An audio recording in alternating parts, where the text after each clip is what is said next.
मैं नरेंद्र दामोदर दास मोदी ईश्वर की शपथ लेता हूं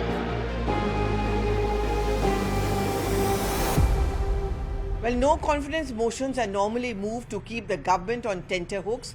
And while the BJP may not have won a simple majority, but certainly it has all the numbers as far as the N.D.A is concerned, the India allies, having taken a decision to sit in opposition, are not going to give up on their pressure. So what is it that one of the things that they have planned? One of the things which they have planned is certainly to move no confidence motion. Now, as per the rules, a motion can be moved only 1 in 6 months. But what happens is that if you are in a coalition government, the khatra or the danger of the government falling becomes much, much higher, and you're always on your toes. Now, in the case of the N.D.A government or the Modi 3.0, the numbers are almost very delicate. A lot will depend on Chandrababu Naidu and Nitish Kumar, and both of whom are really known to not be always very loyal and could swing any which way. That is exactly what the India front wants to test.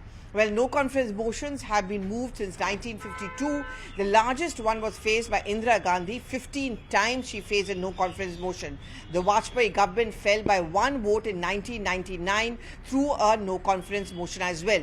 The UPA government's biggest test was on the Indo-US nuclear deal, when the Dr. Manmohan Singh government decided to go for a no confidence motion because of the Indo-US nuclear deal on which the left was dilly-dallying. What really saved his government was, of course, the last-minute support which he got in from Mulayam Singh Yadav.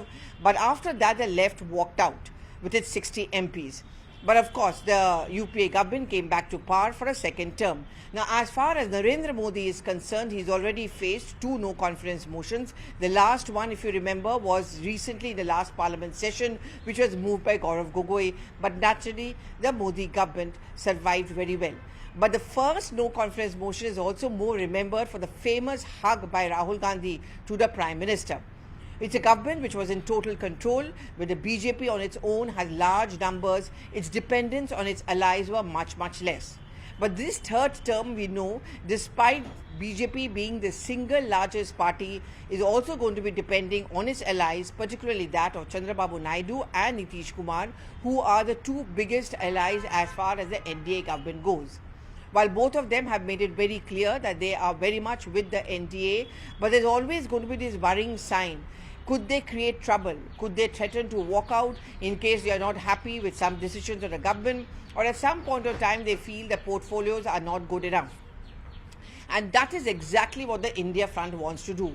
Multiple issues on which a no confidence motion can be moved. For example, if the government decides to go ahead with a one nation, one poll or the uniform civil code, that could be evidence enough for the India front allies to also test the politics of Nitish Kumar as well as that of Chandrababu Naidu. Nitish Kumar particularly will be facing state elections very soon, so he would also not want to treat a line which could hurt his vote bank. And this is something which the India front allies may want to capitalize on.